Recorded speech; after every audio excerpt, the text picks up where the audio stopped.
Welcome to Infinite Models.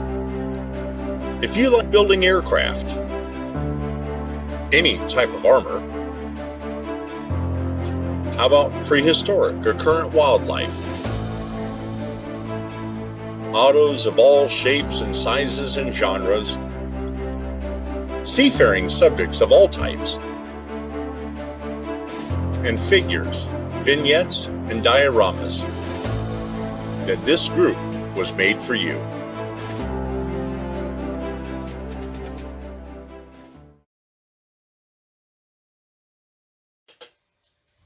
So the Dambusters. Put yourself in the cockpit. You're on a grassy field in, see if I got this on the screen here. There we go. You're on a grassy field outside of Scampton, England, and it's 9:25 p.m. The sun has gone down. You're taxiing your bomber out across the grass and awaiting the word to go ahead and take off. And so you get out to the end of that field and you mess with the throttles and you mess with the controls, and everything is ready. The 6 other people in the aircraft with you are all at their stations. They're ready to go. Everybody has the mission down. We know what we're doing. And so you give the thumbs up out the cockpit window. Not 2 minutes after that, the takeoff Jeep that has its lamp in there, he flashes you in Morse code, take off.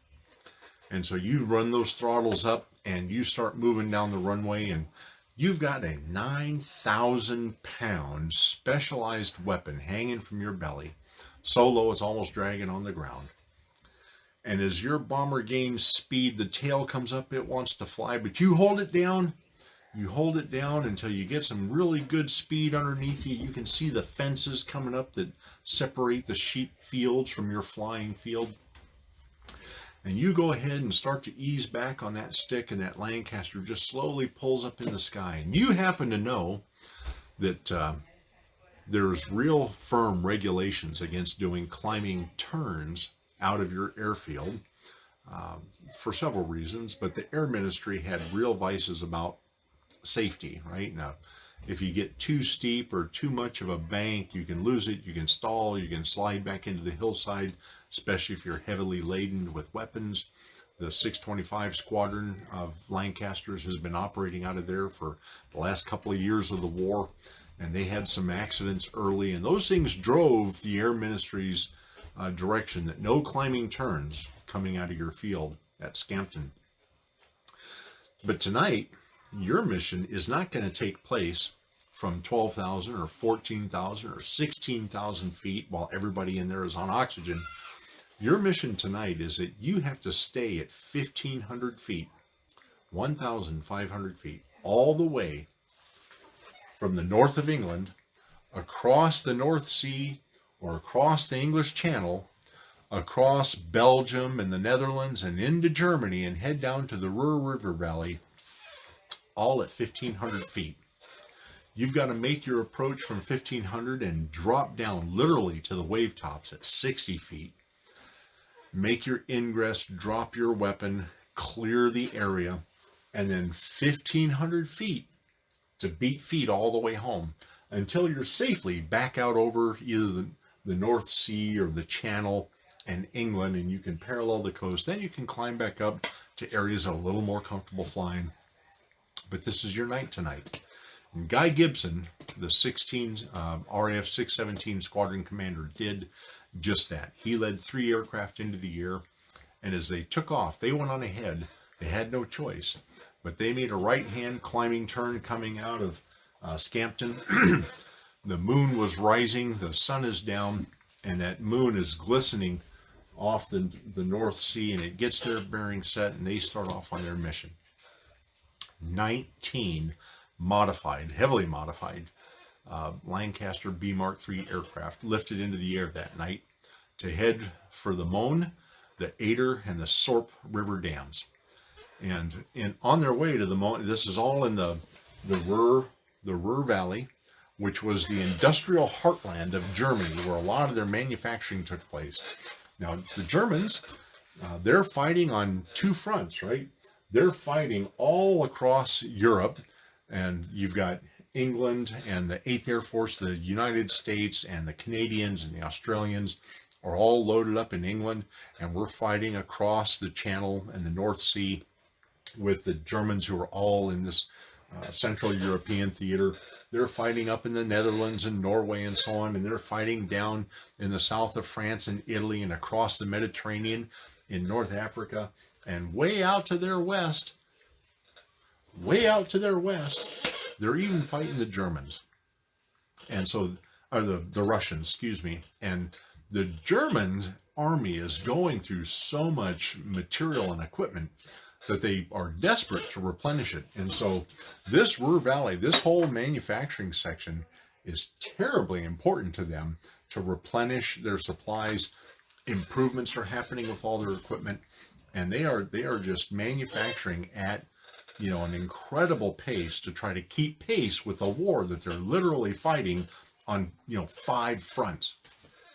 And so the British came up with a plan to severely impede their ability to manufacture material to replenish the stuff they're losing on those 5 fronts. And what they determined to do was that in that industrial heartland, they figured if they could take out anywhere from 4 to 5 of these major river dams, that 2 things would happen. The first would be the catastrophic flooding from busting these dams would flood the Ruhr Valley, and factories would become basically inoperable because they'd be underwater. You know, it's hard to run electrical equipment and things, electronics of any kind, when you're, you know, waist deep in water. And the other thing that they figured was that most of those dams were sources of hydroelectric power. So even areas that didn't get flooded, you could knock out their power source, so they couldn't even turn on and manufacture stuff. And so the British High Command came up with this idea, and they turned it over to the Minister of the Air, the Marshal of the Air Ministry. And he, frankly, was not a big fan. He delegated it to Deputy Air Marshal or Vice Air Marshal and said, "You run with this." And he really didn't even pay much attention to it until May 16th. But in literally a year before that, he went, "You go take care of this. I'm not too worried about it." So how did they come up with this concept? So the British sat down and said, okay, and they got some engineers together, and they got some mathematicians, and, you know, frankly, they brought in geologists and, you know, people that are familiar with terrains and rivers and hydroelectric power and power sources. And then they brought in civil engineers, people that build bridges and dams and things like that. And they got all these people working together, and they were trying to identify basically the size of the Möhne, the Eder, and the Sorpe River dams. And as it turns out, these things were humongous. The Möhne River Dam in the Ruhr was the biggest one of them, and it was some, you know, 335 feet long. It stood 115 feet out of the water, all the way to the bottom, 115 feet out of the water. 335 feet long. It was at its thickest point about 110 feet thick, you know, damming up the water. And they wanted to bust this thing. And so they got the civil engineers and the electrical engineers and, you know, aeronautical engineers, and they got all these people together working out this problem. And what they kind of decided was that you had to realize the Möhne River Dam, for instance, 110 feet thick, but on the sides, at the ends, it had 50 to 80 foot thick retaining walls. And then there was a roadway across the top of the dam, and they had parapets, like gun emplacements, forts built in parapets on each end. So very well defended. And of course, these things are all in a valley. And they had anti-aircraft guns, and they had, you know, all kinds of stuff up in the hills surrounding these dams to protect them. And the Germans were deathly afraid of torpedoes. They thought we might come in and try torpedoing the dams. And so they went out and they built these reinforced nets that they draped in the waterways, the spillways, and the lead up to the dam that extended out the top of the water and were attached across this whole thing. And there was, 3 and 4 nets in layers to stop torpedoes from getting through and damaging these dams. So the Germans were really very well prepared. And so the Air Ministry has all these people together, and they're going, okay, we need to crack. It has 50 to 80 foot retaining walls. It's 110 feet thick in the center. It's 115 feet out of the water. It's 335 feet long. And they're doing all these calculations and coming up with stuff. And Barn Neville Wallace was an aeronautical engineer. And he's the guy that came up with the concept of the bouncing bomb, like just a giant depth charge. And so he got to work with an explosives expert. And so they needed to determine the type of explosive. Would it be trinitrotoluene, TNT? Would they use, you got all different kinds of C4, this RDX. So what the civil engineers determined was that not only did you need something that made a big boom, but you needed an explosive that was concussive and would cause a large shock wave. And so the concept from the civil engineer was to get an explosive against the wall of the dam and have it go boom and cause, the mechanical resonance in the density of the water. It's not like in the air. That's the sound, the shock wave would travel very well, especially a short distance, but very well in the water. And so they wanted it to go boom and then cause a shock wave to hit that dam as well, to fracture it. And the weight and the pressure of the water that it was holding back is what would come crashing through and cause the whole thing to go boom. And so, Tom, I see you have a long comment. I'll go back and read it later. So here's what they came up with. They're like, okay, Barn Neville Wallace, he came up with, we need to have something that bounces so that it would like skip and it could go over instead of into all the nets. It needed to drop to about 30 feet below the surface to be at a point. And then the thickness of this and being in water and the absorption of some of the energy by the water and the concussive force for the shock wave, it needed to be about 9,000 pounds. And so they're like, all right, now we know what we need. So in 1942, they start development on all this. And they chose RDX as their explosive because it goes boom, but RDX, because of its properties, also creates one heck of a shockwave. And so they start playing with RDX in various types of containers, sizes, consistency, shapes. And for 5 months, they ran trials in an area called the Teddington Ship Testing Tank. And at the Teddington Ship Testing Tank, they were testing all these sizes, shapes, volume, some, loose, dense, how do they pack it, how do you make it, is it in a steel container, is it in an aluminum container, they were modifying all 5 months they were doing this. And they finally came up with what they believed was the optimum configuration to cause the damage from the boom to be immediately followed by the damage from the shockwave. And so once they had all that, they said, okay, now we need to go try this on a dam. And so in doing this, there was a 150 foot reservoir in a spillway in Wales at a place called Rhayader. And the Rhayader spillway was, like I said, about 1/5 the scale of the Moan River Dam.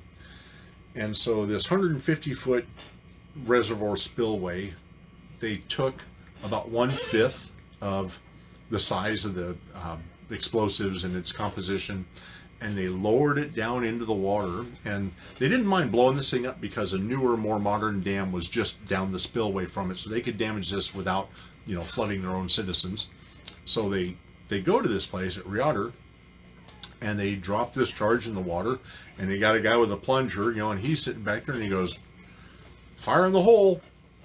Kaboom! And a 150 foot geyser of water comes rushing up out of this spillway And at first, like, nothing seemed to happen. They're looking at this Reotter spillway reservoir, and after the geyser goes whoosh up into the air, as the sound leaves, that shock wave has been reverberating off of this thing, and then the center just starts to crumble and falls in, and it just, the pressure of the water on the backside of it washes all this away.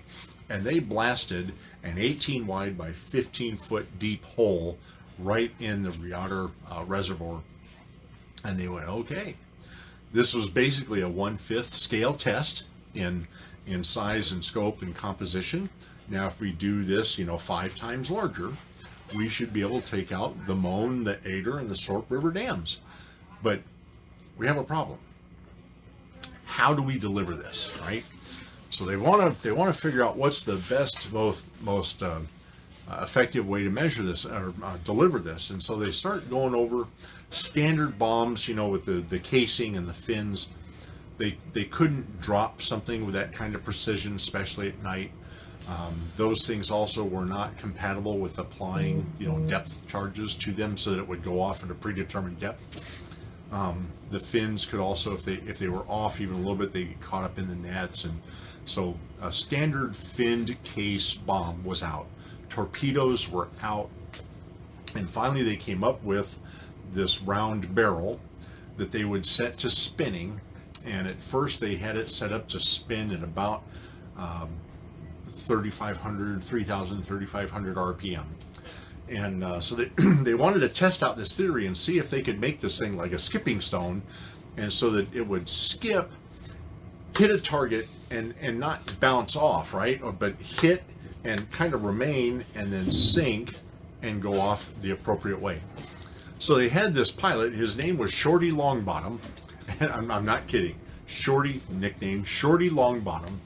He gets in not a modified, but a standard Lancaster with a 1/5 size bomb, basically. And they set this thing with some mechanics in the bomb bay to spinning, and he comes roaring in at a place called Reculver Sands. It was a bunch of mud flats, and there was an old hulk there, a target, and they're like, okay, Shorty, can you put a bomb against that target, and let's see that it, it was not in water, so the bouncing, the reflecting, and that stuff would be greatly exaggerated. They wanted to see if they could put a target against that and have it stay there. And if they could do that in the air on land, these mud flats, surely it would work even better in the water. So Shorty Longbottom comes roaring in, 258 miles an hour, 60 feet off the ground in this Lancaster, spinning this little son of a gun at about 3,500 RPM in the bomb bay. And at 425 yards, he lets loose on this thing in the mud flats. So it's moist ground, right? He lets that thing go, and it skips 5 times. Boing, boing, boing, boing, boing. Smack into the daggone target, and the spinning kept it hugged right up against it until it stopped and kind of rolled back. And they went, Shorty, you just proved the whole concept to us. Now we know what works, and we know how to do it. How are we going to get there from here? So all of this time transpired into the winter of 42 and the late winter into 43, late February, March. They finally, okay, we're going to do this.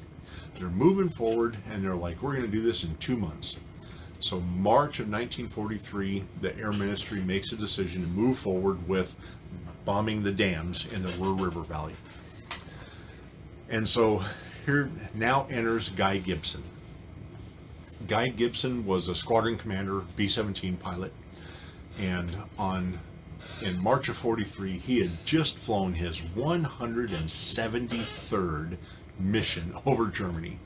Happened to be raids at Stuttgart, and nighttime raids. He gets home, or back to base. And this guy has put in for some leave. He's looking forward to taking some, long leave, relaxing, getting his wits about him. He comes back from the Stuttgart mission. He rolls into ops. He does his post-mission debriefing and whatnot. And he goes to go back to his hooch, get a good night's sleep, because the next day he's out of here and going on vacation.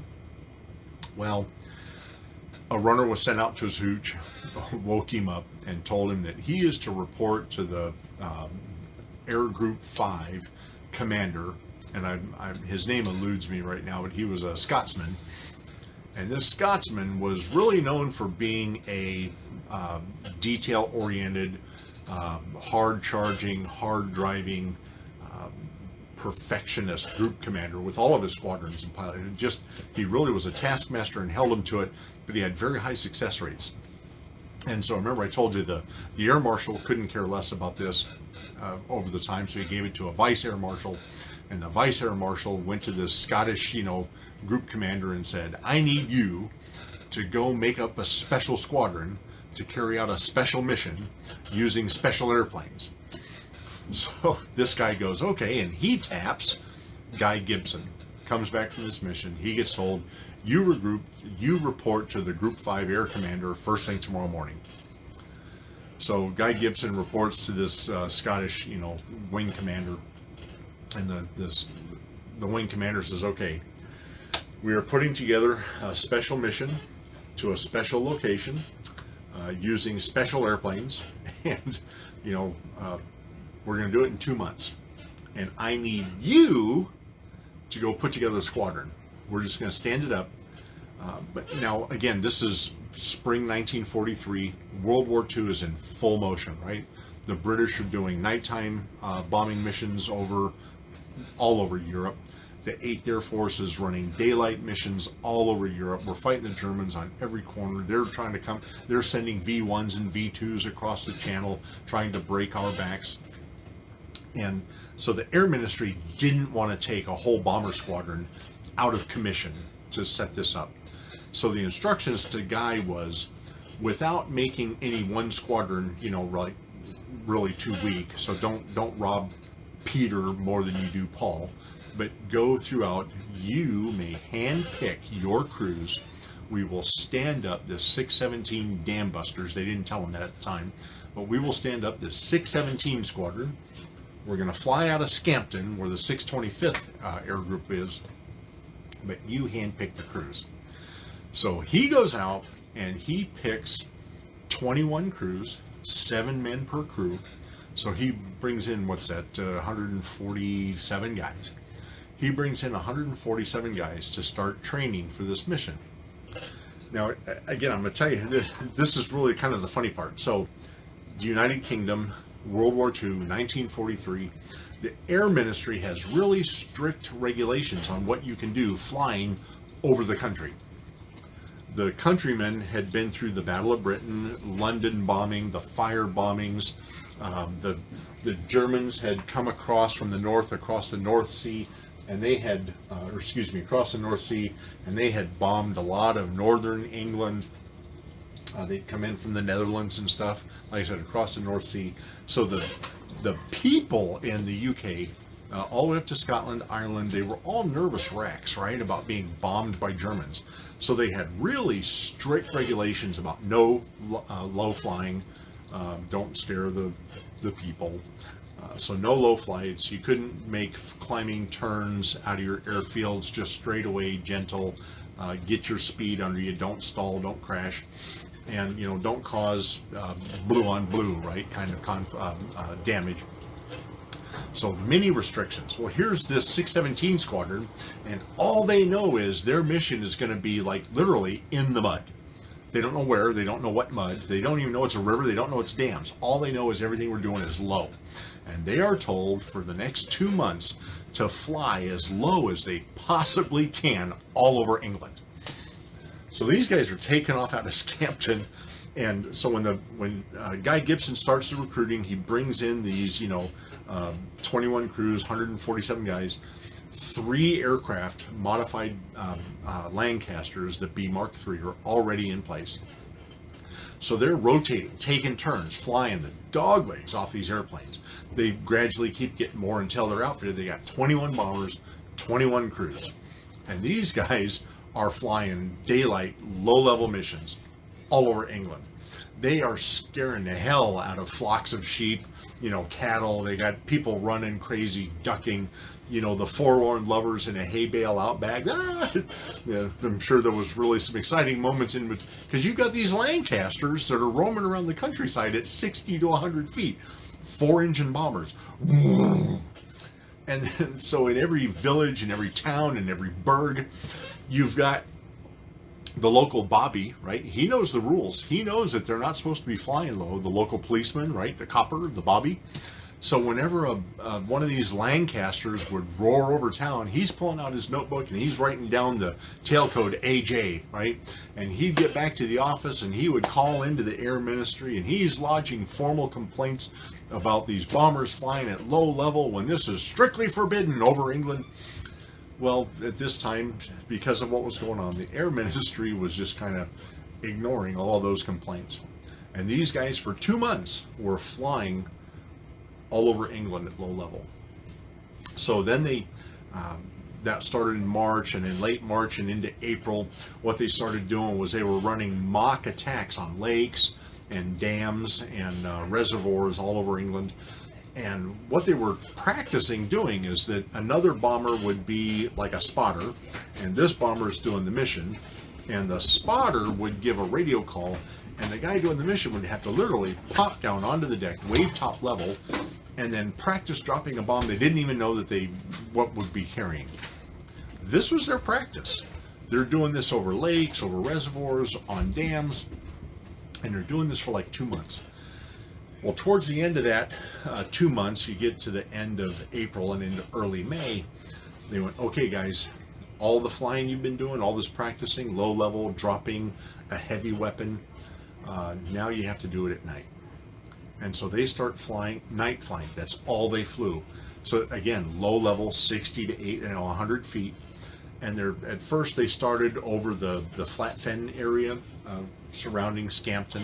And then the funny thing is they moved down to kind of the hills and dales around Pennines, and they're flying these missions around Pennines, and then they go over to the Brecon Hills off Wales, and they're kind of rolling through all the hills and dales. And you got to realize a Lancaster bomber has a 69.5-foot wingspan. When you are 60 feet off the ground, you are within your wingspan of crashing. And you're doing this at 258 miles an hour at night. So when you're going through the hills and dales and you're rocking this up, you take that half an airplane and roll it up, you just put, 35 feet of wing hanging down. When you're 60 feet off the ground, you're within 25 feet of taking out. And that's like the height of your average home. So these guys are doing this practice at night. Flat areas, then down to Pennines, over to Brecon Hills. And finally, they go all the way up to the Highlands in Scotland, and they're flying their practice. And once they had all this down, the Air Ministry decided that, okay, it's time to tell them what they're going to be doing. So they get them together and they say, okay, we're going to have you guys go after all of these dams in the Ruhr Valley. And you need to be 60 feet off the ground. And at that speed, with this 9,000-pound, 55 and 80-inch cylinder bomb spinning at 5,000 RPM, you have to be 60 feet off the ground, and you have to launch it from 425 yards from the dam at 258 miles an hour. This is their parameters. That's their mission. 60 feet off the ground, 425 yards to the target, 258 miles an hour, 5,000 RPM on the bomb. This is what will get us success in cracking the dams. So these guys are trying to figure out how to be that precise, right? How do I measure 425 yards from the dam that I can't see at night? How do I know I'm 60 feet off the water that I can barely see if there's a moon reflection at night? How does the pilot make sure that he's 60 feet, 425 yards at 258 miles an hour at night? And so they're working through all this stuff. They're practicing it. And what they came up with is, it is so elegant in its simplicity. The Lancaster had two settings. You had a high altitude and a low altitude setting on their bomb sight. And so, frankly, at 60 feet, the low altitude bomb sight was just about worthless. And they're trying to figure out how to get all this together. And Guy Gibson takes a piece of paper, and he draws a triangle. And he says, go cut me this from plywood. So a guy runs off, and pretty soon a carpenter comes back and hands him this beautifully cut, polished edged triangle in plywood. And he takes and puts a nail in 2 of the 3 legs of this piece of plywood, and then mounts it underneath the nose of the airplane. And with that triangle, what he did was he said, okay, as we approach, remember I told you the dam, you could see the dam across the river, and then it had the 2 gun emplacements. And they knew the distance between those 2 parapets, the gun emplacements, on the Moan, the Ader, and the Saone River. And so this piece of wood was cut with such a distance across the top for the different aircraft on those missions, with the nails in there, so that as the pilot flew, when the nails matched the distance to those 2 gun emplacements, they were 425 yards from the target. And so all the bombardier had to do was look through the sight and watch the nails, and when the nails matched up with the parapets, it was time to release the bomb. Okay, that solved their distance issue. Now how about the elevation? So they came up with the idea, and I'm going to tell you this, that a lot of the senior people in the Royal Aircraft, or the Royal Air Force, they denied that this idea came from the London Windmill Theatre. Now, I don't know if you guys are familiar with the London Windmill Theatre or not, but the London Windmill Theatre was bourgeois. It was, they had shows of ill repute, ladies who would become unclothed. And in the London Windmill Theatre, they had their spotlights set so that they focused right at the knee area on the strippers. Somebody came up with this idea for the bomber, but we're not really sure who, but believe me, it had nothing to do with that. And they put a spotlight in the nose, and they put a spotlight in the belly, and they had them so that they would converge 60 feet below the airplane. And so now, flying this Lancaster bomber, the navigator would be looking down at the spotlight intersection, and he would give elevation callouts to the pilot until those 2 beams converged into one. You were now at 60 feet. The bombardier was looking through the sight at this triangular piece of plywood with the 2 nail heads on it to measure the distance, and all the pilot had to do was respond to the inputs from those 2 and maintain a speed at 258 miles an hour.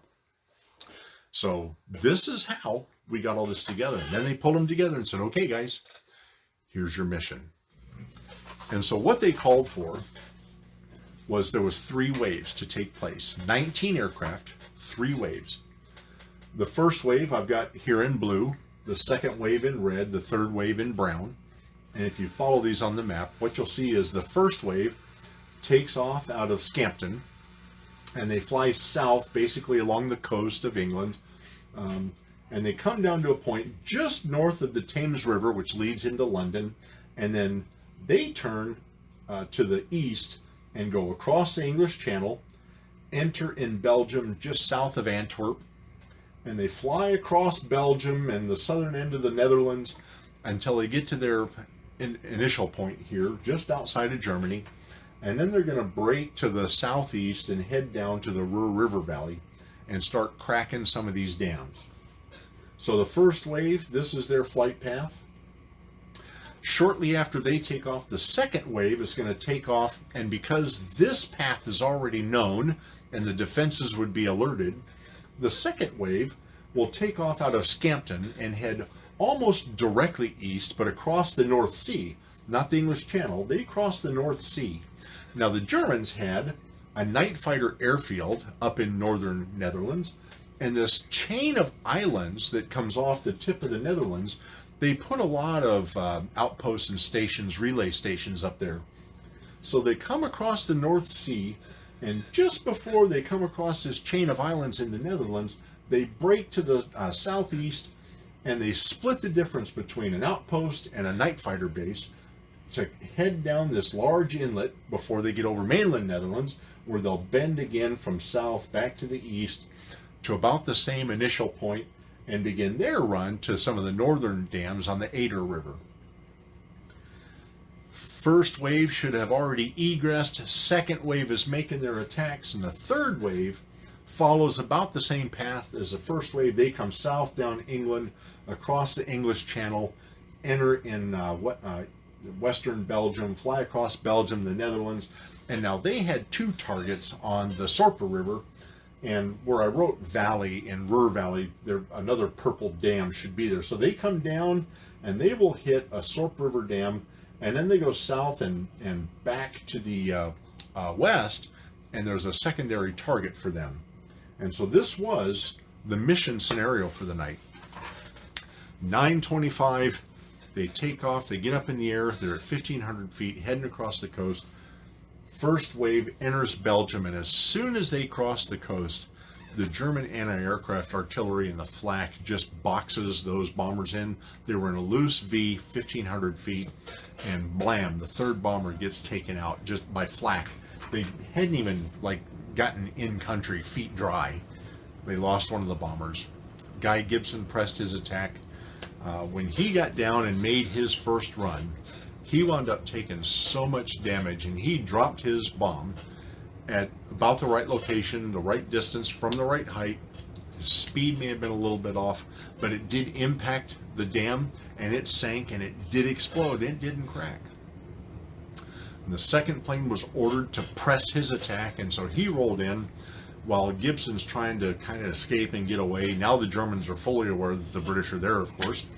And the second bomber rolls in, and he was just getting beat to hell, but he released his Dambuster bomb, right heading, right place, right altitude, right distance, and it hit and went down. And when that thing exploded, it sent a geyser some 1,500 feet into the air. So you got Guy Gibson comes out and he rolls to the left, and the other guy comes out and he rolls to the right, and they're observing this and they're reporting on their initials that nothing happened, the dam was intact. And then just like when they were all the way back at the Ryader spillway, there was the boom, then the shock wave, then the pressure from the water, and next thing you know, the Moan River Dam crumbled and broke loose, and they put 110 foot by 80 foot gash in the Moan River Dam, and they were able to report back that they had cracked the Moan River Dam. It is out. The second wave comes across through the Netherlands, heads south, they break in, and they go for their dams on the Eder River. More aircraft in that flight than the first flight, and I'll tell you what, if you want to talk about a series of just bad events, the first plane in was taken out by flak, was shot down. When they came across in the Netherlands, they lost one aircraft to flak on the way in. They lost one at the dam before it even made its run. So literally from coming across all the anti-aircraft, they were down 4 aircraft before they even started making their runs on the dams. They lost the 5th one, was the first plane in to make that run on the dam. The second plane in, he saw the mess, and he was actually right on target. He was 60 feet, 425 yards, drops his bomb.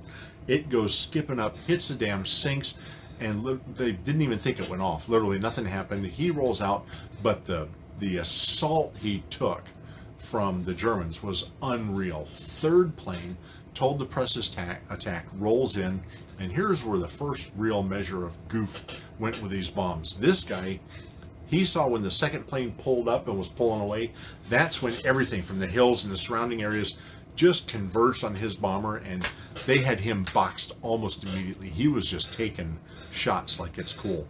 So this guy sees this, he comes in and he figures he's going to stay low and sneak out down the spillway and avoid all that. And he dropped his bomb 60 feet off the water, 425 yards away, and it skipped right along with his airplane. Same as, boop, boop, boop, boop, right under the bomber. And it hit that dam and exploded. It didn't sink 30 feet, it exploded. And that Lancaster was engulfed in that fireball, and the Lancaster immediately went up. All 7 on board were killed. The subsequent aircraft in the second wave, they did wind up destroying the dam on the Eder River. Third wave is coming down, and they had just as crazy a luck as the second wave. But in the end, they cracked the Sorpa River dam as well. When you think about that mission, that night, 21 crews, 7 men each. Oh, and there was one bomber that took off in the third wave that was flying Q Queenie that had hydraulic issues right off the bat, leaking, controls sluggish. They had to turn around and go back, and they swapped out Q Queenie for T Tom was the airplane they took. The problem is that delay took so long that you had first wave, second wave, third wave, and then this lone Lancaster, T Tom, showed up after the Germans thought everything was done. This guy rolls in like half an hour later and drops one more bomb while they're trying to make heads or tails of the assault. T Tom didn't make it home. So 19 aircraft planned, 1 went down, the 20th aircraft was sortied, 1 airplane never took off. It was a 19-plane mission. 133 men, 19 Lancasters flew that mission for the Dambusters that night. Out of that mission, 56 men were dead, confirmed killed. 3 of them bailed out of their bombers and were captured by the Germans. 4 of them were listed as missing in action. They lost 8 Lancasters shot down that night and 2 severely damaged. 10 out of 19 aircraft. The other 2 never flew again but got their crews home. 56 dead, 3 bailed out and captured, 4 missing. 8 aircraft shot down, 2 badly shot up. The reward for that mission, however, was that they did indeed flood the Ruhr River Valley, and the Ruhr Valley, and that night, 16 May 1943, was the first of 43 raids that came to be known as the Battle of the Ruhr. And not only did they flood the majority of the factories that were down there, that really put a crimp in the German, war machine productivity. But taking out those 4 dams, they also shut down all of that hydroelectric power to all the plants in that area, which really severely impeded Germany's ability to produce war material from May through the whole summer of 1943. You talk about a big impact when they were fighting on, for Germany to their west with the Allies coming across. We'd made the landings at D-Day and so forth, but we were fighting them from the west. They're fighting in North Africa. They're fighting the Russians in the east. They're fighting up in Norway. They were everywhere. And their ability to produce was severely curtailed. So out of that, that Battle of the Ruhr, Gibson was awarded the Victoria Cross for valor. That was awarded to him for that mission, for him pressing his attack, even though the odds were really severely against him. And he continued flying with the RAF until he was lost on 11 July 1944. He was flying a Mosquito and was the master bomber for a raid on railways in the Netherlands for supplies to the German army. And he, like we called them Pathfinders, right? So he was in a Pathfinder type Mosquito, and they made these attacks on railways in the Netherlands. And the last thing that Guy Gibson ever said over the radio to his 5-group compadres was, "Okay, chaps, that's fine. Now beat it home." And his plane was badly beat up and beat up some more, and it went down, and he died 11 July 1944. But he was the guy that masterminded, recruited, and hand-trained, and came up with the idea of a plywood wedge for them to measure their distance from the dams in the Ruhr Valley. Quite the character. So guys, that's the backstory on the Dambusters raid. I hope you enjoyed this. It was fun putting together. If you guys have if there's a conflict or a kind of aircraft or a moment in aviation history that you would be interested in hearing, drop me a PM, put it in a comment in here, and I'll pull strings and pull a little research together during the week and just add that to the rotation on the stories here. And how did they make, okay, so Fred asked, how did they make those bad boys spin? So the modifications to the Lancasters included an A-frame with a set of gears and pulleys.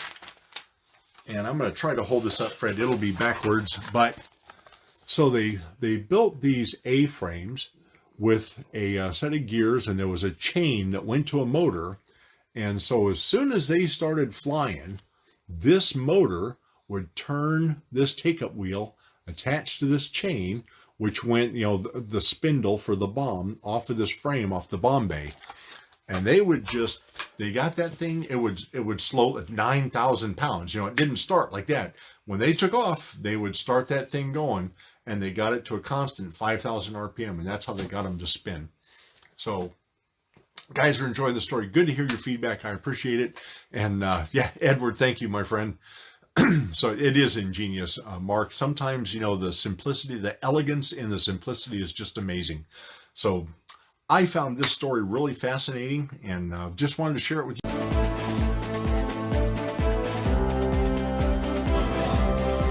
We hope you have enjoyed this Infinite Models presentation.